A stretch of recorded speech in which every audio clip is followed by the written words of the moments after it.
हर हर महादेव। मित्रों, भगवान सबकी प्रार्थना सुनते हैं। इस संसार में ऐसा कोई प्राणी नहीं जिसकी प्रार्थना प्रभु तक ना पहुंचती हो। फिर वो स्त्री हो, पुरुष हो, पशु पक्षी हो या कोई भी क्यों ना हो। आज हम आपको ऐसी ही भक्ति भाव से परिपूर्ण कथा सुनाने वाले हैं जो सत्य घटना पर आधारित है, जिसे सुनने के बाद आप अपने अश्रु रोक नहीं पाएंगे। कहानी शुरू करने से पहले एक निवेदन है आपसे कि कृपया आप कहानी बीच में न छोड़कर जाइएगा। जब आप पूरी कथा सुनेंगे तभी आपको वास्तविक लाभ होगा। ये कहानी आपको बताएगी कि भक्ति में बहुत ज्यादा शक्ति होती है। इतनी शक्ति होती है कि इस संसार में ऐसा कुछ भी नहीं जो एक भक्त प्राप्त न कर सके। लोग कहते हैं कि हाथों की लकीरें अधूरी हों तो किस्मत अच्छी नहीं होती, लेकिन हम कहते हैं कि सर पर यदि भोलेनाथ का हाथ हो तो लकीरों की जरूरत ही नहीं पड़ती।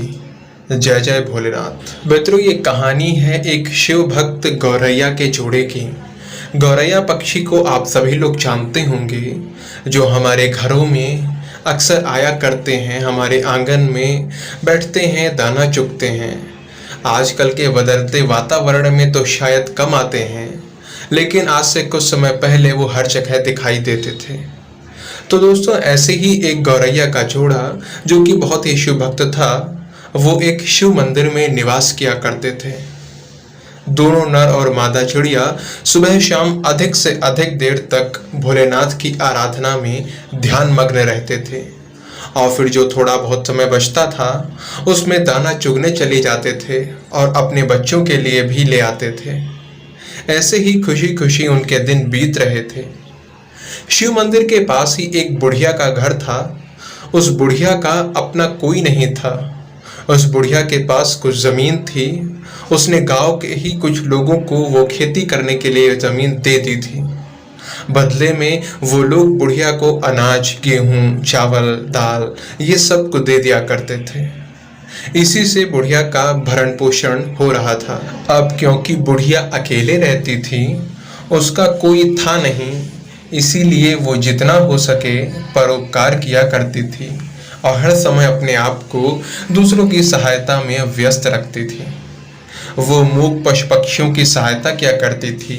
कुत्तों को खाना खिलाना, पक्षियों को दाना डालना, उनके लिए पानी रखना, ये सारे उसके कुछ प्रतिदिन के नियम से बन गए थे। वो रोज सुबह छत पर जाती, पक्षियों के लिए दाने डालती, उन्हें पानी रखती।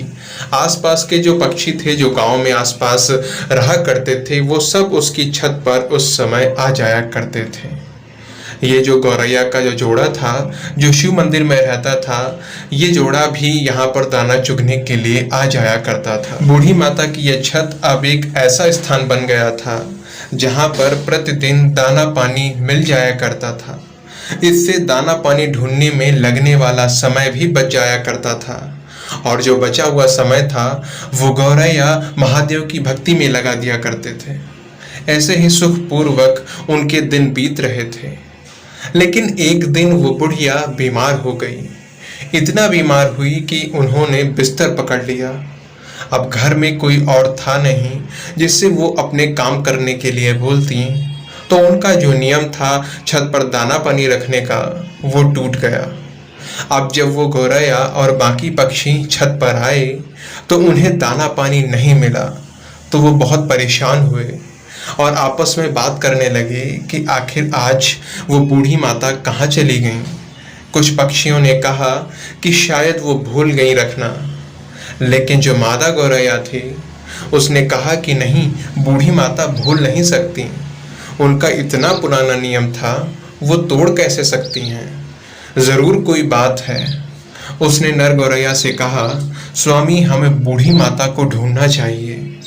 उन दोनों ने बुढ़िया को ढूंढना शुरू किया, लेकिन काफी ढूंढने के बाद भी जब उन्हें वो नहीं दिखी तो वो वापस मंदिर लौट गए, और अगले दिन फिर उन्होंने ढूंढना शुरू किया।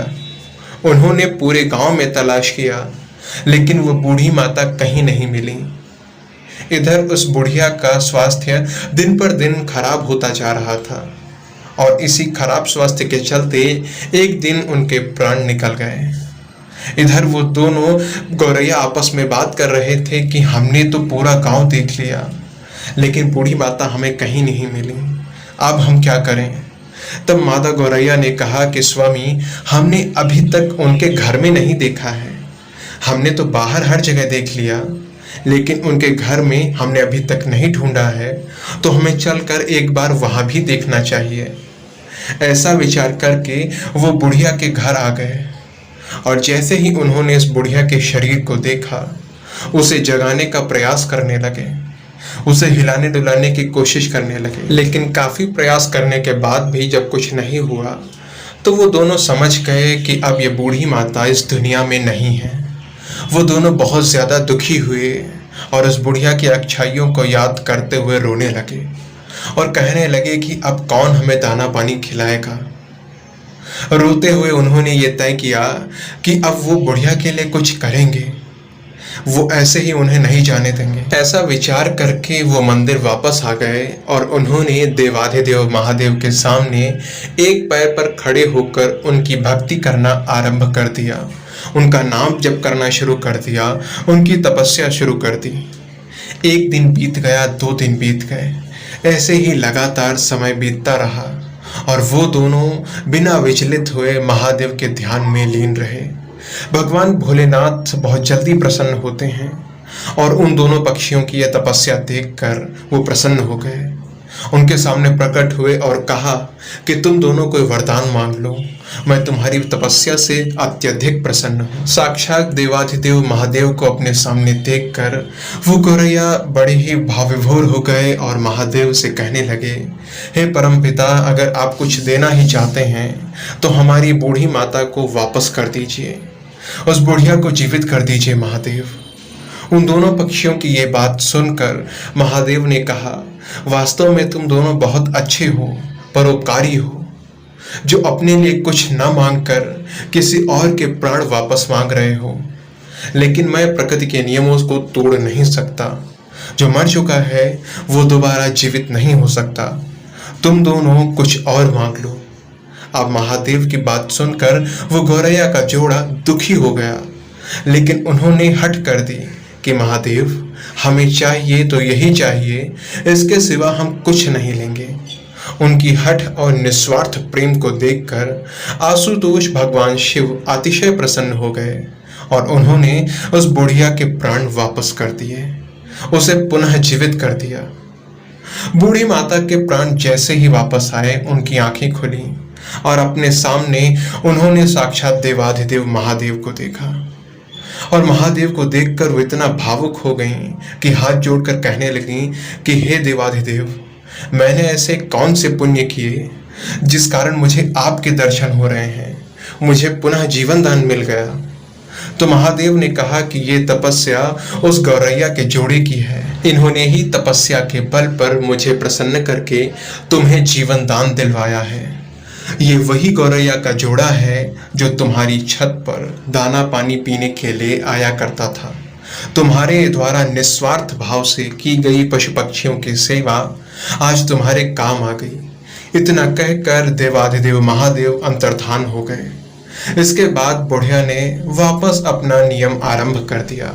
वो फिर से छत पर दाना पानी रखने लगी और पशु पक्षियों की सहायता करने लगी। एक दिन उसने उस गौरैया के जोड़े से कहा कि मेरा तो कोई नहीं है इस संसार में, तो ऐसा करो कि तुम मेरे घर पर ही रहने लगो, तुम यहीं रुक जाओ, यहीं पर अपना घोंसला बना लो। बूढ़ी माता के बार बार आग्रह करने पर वो दोनों गौरैया ने उनकी बात मान ली और उनके घर पर ही अपना घोंसला बना लिया। वहीं से वो शिव मंदिर जाया करते, भगवान शिव जी की आराधना किया करते और वापस फिर बुढ़िया के घर आ जाते। समय बीतने के साथ साथ बुढ़िया को शिव जी द्वारा वापस जीवन दान दिए जाने की बात पूरी गांव में और आसपास के क्षेत्रों में फैल गई। लोग उस शिव भक्त गौरैया और बूढ़ी माता के दर्शनों को आने लगे। जिन्हें कोई समस्या होती वो अपनी समस्या लेकर उस बुढ़िया के पास आते, तो वहीं बूढ़ी माता भी भगवान शिव का नाम लेकर उन्हें जो भी कहने को करती, जो भी मंत्र बताती, इससे वो सब ठीक हो जाया करते। इससे दिन पर दिन वो बूढ़ी माता और वो भगवान शिव के मंदिर की और गौरैया के जोड़ी की ख्याति आसपास काफी बढ़ गई। इसी तरह से बहुत समय बीत गया और फिर कहते हैं कि वो बूढ़ी माता ने एक दिन समाधि ले ली। कहा जाता है कि आज भी वो शिव मंदिर गुजरात में स्थित है। एक गौरैया का जोड़ा हमेशा उस मंदिर में रहता है। मित्रों, इस सत्य घटना से हमें क्या सीखें मिलती हैं? सबसे पहली बात तो ये सीखने को मिली कि हमारे द्वारा किया गया पुण्य का कार्य कभी व्यर्थ नहीं जाता। उस बुढ़िया ने निस्वार्थ भाव से मूक पशु पक्षियों की सेवा करी, उन्हें दाना पानी दिया और उसके द्वारा किए गए इस परोपकार का ये परिणाम हुआ कि स्वयं देवादिदेव महादेव ने उसे दर्शन दिए, उसे पुनः जीवित किया। और दूसरी शिक्षा यह मिलती है कि कभी हमें किसी पर निर्भर नहीं रहना चाहिए। वो गौरैया का जोड़ा बूढ़ी माता पर पूरी तरीके से निर्भर था, इसीलिए जिस दिन बुढ़िया ने दाना पानी नहीं रखा उस दिन उनके लिए बहुत ज़्यादा समस्या हो गई। वो अपना दाना पानी ढूंढने में बहुत ज़्यादा कठिनाई महसूस कर रहे थे, क्योंकि अभी तक उन्हें एक जगह निश्चित थी जहाँ पर कोई उन्हें दाना पानी दे दिया करता था। इसीलिए हमें भी जीवन में कभी किसी पर निर्भर नहीं रहना चाहिए, जहाँ तक संभव हो आत्मनिर्भर बन के रहना चाहिए। वैसे मित्रों, मैं आपसे जानना चाहूँगा कि आपको ये पूरी कहानी कैसे लगी, आपके इस पर क्या विचार हैं? प्लीज़ नीचे हमें कमेंट बॉक्स में लिखकर अवश्य बताइएगा। हर हर महादेव।